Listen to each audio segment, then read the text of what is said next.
ԱՄՆ-ում միլիոնավոր մարդիկ փողոց են դուրս եկել ընդդեմ Թրամփի ներքին ու արտաքին քաղաքականությանը։ Գլխավոր հանրահավաքը կայացել է Մինեսոտայում։ Մարդիկ վրդովված են Իրանի հետ պատերազմից, նրանք բողոքում են վառելիքի բարձր գնից ու Թրամփի միգրացիոն քաղաքականությունից։ Երկրի տարբեր քաղաքներում անցկացվել է շուրջ 3300 ակցիա, որոնց մասնակցել է մոտ 8 միլիոն մարդ, հայտարարել են կազմակերպիչները։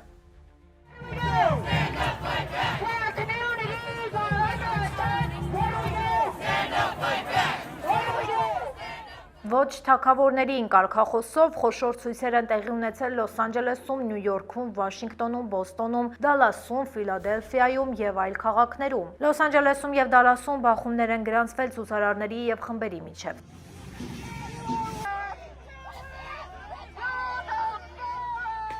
Մի շարք լրատվամիջոցներ հայտնում են ձերբակալվածների մասին։ Միայն Լոս Անջելեսում մի քանի տասնյակ ձերբակալված կա։ Կազմակերպիչները պնդում են, որ սա խաղաղ ակցիա է, նրանք հանդես են գալիս քաղաքացիական իրավունքների պաշտպանությամբ։ Նախագահի վարչակազմը ակցիաները որակել է անհիմն։ Պաշտոնական Սպիտակ տան խոսնակը արձագանքել է հեգնանքով, նա ակցիաները անվանել է թերապիայի սեանսներ։ Սակայն հարցումները ցույց են տալիս, որ իսկապես առկա է հանրային լուրջ դժգոհություն եւ այն աճում է։ Այժմ այն մասին, թե ինչ ենք պատմելու վայրկյաններ անց։ Երջանիկ ավարտով դեպք Լողավազանում, ինչպես է հաջողվել փրկել փոքրիկի կյանքը։ Երջանիկ ավարտ չի երևում, Մերձավոր Արևելքում պատերազմի մեջ նոր մասնակիցներ են ավելանում։ Նեթանյահուն ընդլայնում է ռազմական գործողությունները Լիբանանում, այսն էլ ընդլայնում է իր ներկայությունը ԱՄՆ օդանավակայաններում։ Լոս Անջելեսում ավելանում են արագաչափերը, հայաշատ որ թաղամասերում են սպասվում նորություններ։ Կալիֆոռնիայում տների ապահովագրությունը կթանկանա։ Գողացել ու վաճառել են հրթիռային համակարգեր ու 2 միլիոն փամփուշտ։ Ողբերգական վթար Լոս Անջելեսի 10-րդ մայրուղում, հեծանվային իրավախախտները ոստիկանության թիրախում։ Հետաքրքիր նորություններ ունենք նաև մեր Facebook-յան էջում։ Գիտնականները հայտնաբերել են թռչնագրիպի տարածման վտանգավոր գոտիները։ ԱՄՆ-ում սկսել են ձյունը պահածոյացնել։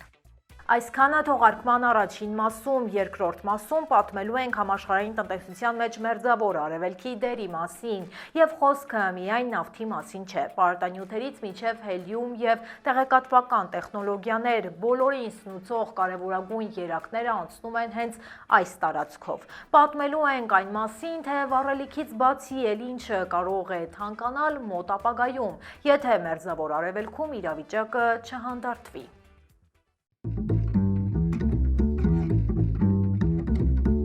Բարև ձեզ, դուք միացել եք Glendale News-ին, ես Լենա Կարապետյանն եմ եւ ինչպես միշտ ձեզ կներկայացնեմ Ամերիկայում տեղի ունեցող ամենակննարկվող, ամենակարևոր եւ ամենահետաքրքիր թեմաները պարզ ու հասկանալի ձևով։ Ձեր ակտիվությունը լայքերի եւ կոմենտների միջոցով մեզ համար պարզապես թվեր չէ, դա աջակցություն է, վստահություն եւ մեծ մոտիվացիա առաջ շարժվելու համար։ Իդեպ, եթե ունեք բիզնես Ամերիկայում եւ ցանկանում եք ձեր ծառայությունները կամ ապրանքները ներկայացնել հայկական լսարանին, մենք բաց ենք համագործակցության համար։ Glendale News-ը փնտրում է հովանավորների եւ գործընկերների, ովքեր ցանկանում են աճել մեր համայնքի հետ միասին։ Մանրամասների համար կարող եք կապ հաստատել գրելով մեր Facebook-յան կամ Instagram-յան էջին։ Իսկ հիմա անցնենք այսօրվա ամենակարևոր թեմաներին։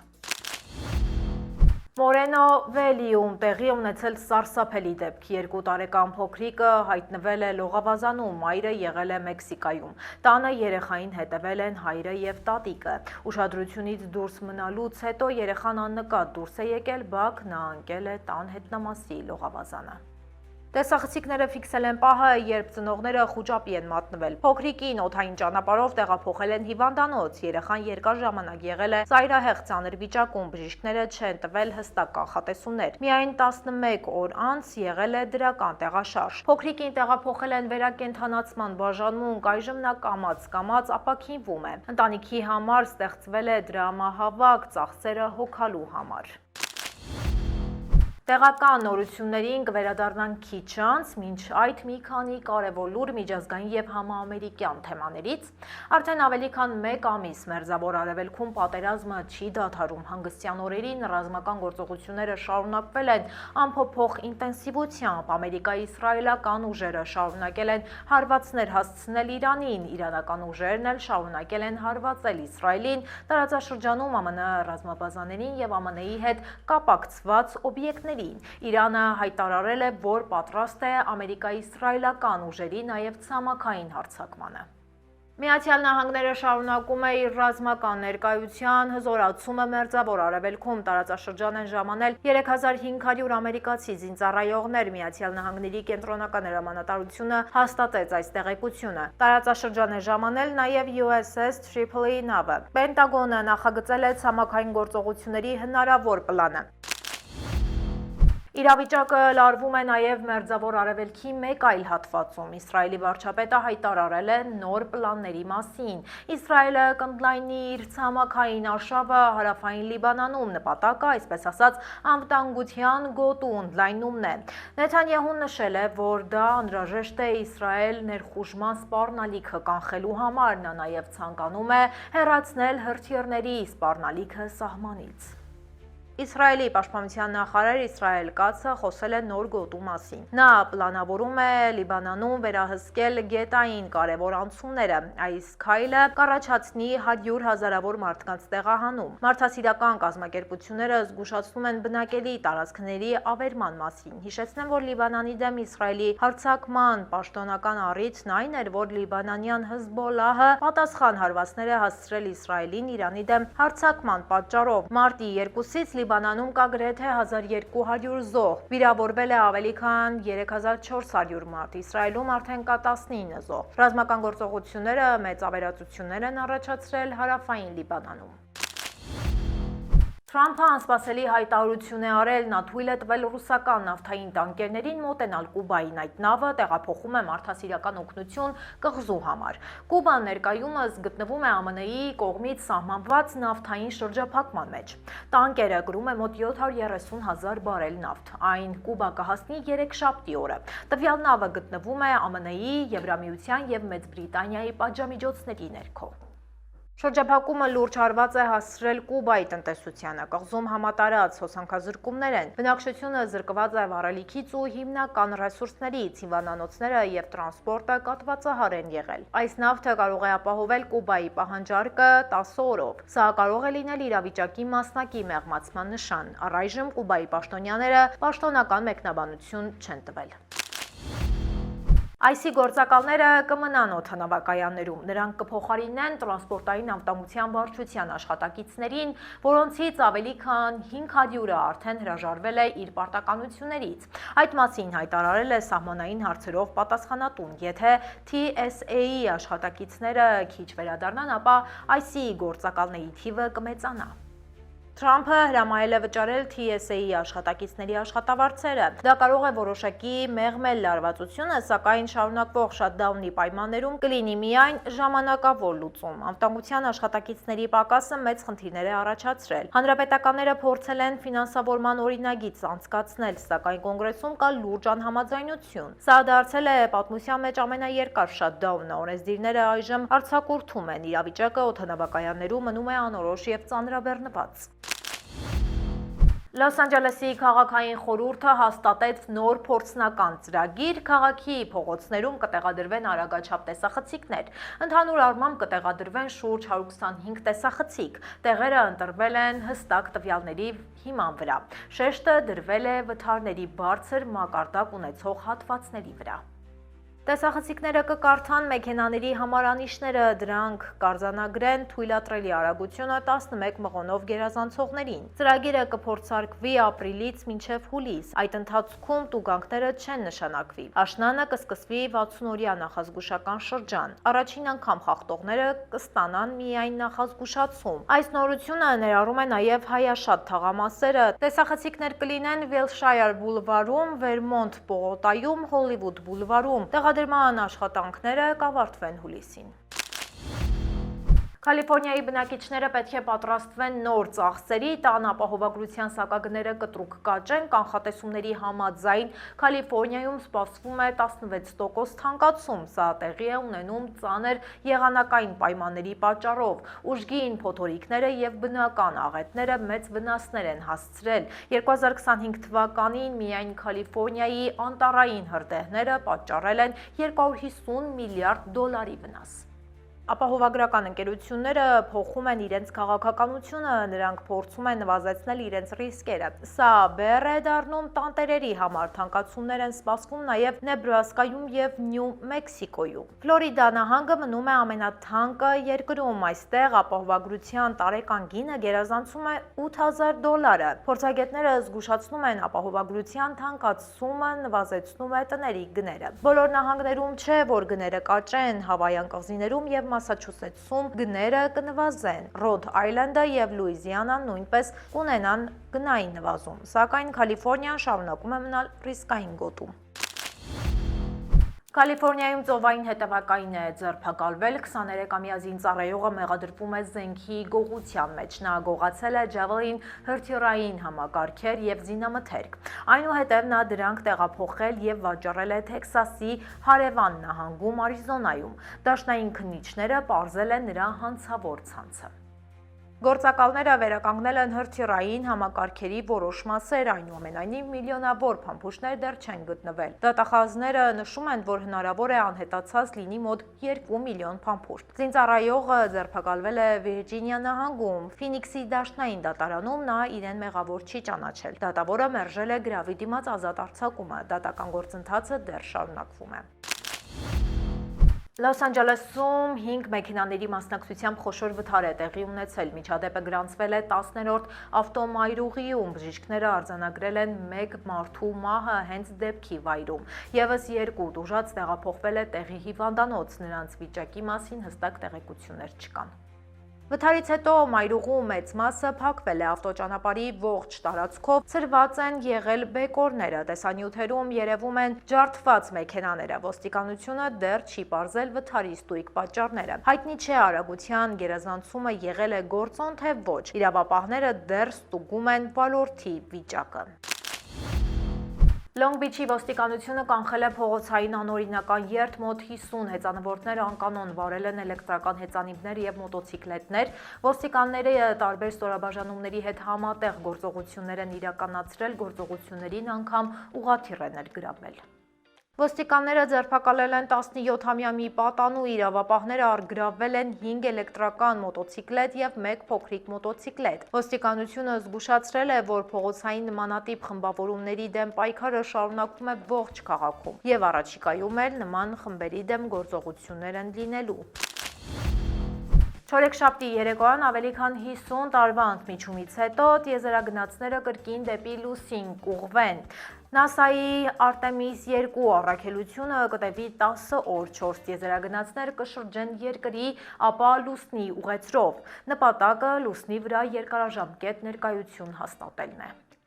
Հրթիռը եւ պարկուճը միասին ունեն 322 ոտնաչափ բարձրություն։ Պարկուճի ներսում շատ քիչ տարածք կա։ Տիեզերագնացները մարզվել են նեղ պայմաններում ապրելու համար։ Նրանք կկատարեն ամենօրյա ֆիզիկական վարժություններ։ Թռիչքի ժամանակ կկիրառվեն անվտանգության նոր մեթոդներ։ Անցյալում հայտնաբերված ջերմային վահանի խնդիրները շտկված են։ Ծրագիրը ունեցել է բյուջետային որոշակի դժվարություններ, այնուամենայնիվ պատրաստությունները հասել են ավարտական փուլին։ Լուսնի վրա վայրեջքը նախատեսված է 2028 թվականին, տիեզերագնացների անձնակազմը արդեն ժամանել է Քենեդու անվան տիեզերական կենտրոն, մեծ մեկնարկին ընդառաջ ամեն ինչ պատրաստ է։ Կալիֆորնիայի Ավալոն լողափը կրկին բաց է հանգստացողների համար, լողափի մի հատվածը փակ էր եղել կեղտաջրերի արտահոսքի պատճառով։ Միջադեպը տեղի էր ունեցել մոտ 1 շաբաթ առաջ, կեղտաջրերը աղտոտել էին օվկիանոսի ջուրը եւ ավազը, Լոս Անջելեսի շրջանի առողջապահության պաշտոնյաները ստիպված փակել էին տարածքը։ Շաբաթօրը լողափը պաշտոնապես բացվել է այցելուների համար, պատճառը ջրի որակի բարելավումն է։ Ջրի երկու հաջորդական նմուշները համապատասխանել են պետական չափանիշներին, առողջապահության պաշտոնյաները հաստատել են դա։ Այժմ քաղաքացիները կարող են անվտանգ օգտվել Ավալոն լողափից։ Լողափային սեզոնը շարունակվում է առանց սահմանափակումների։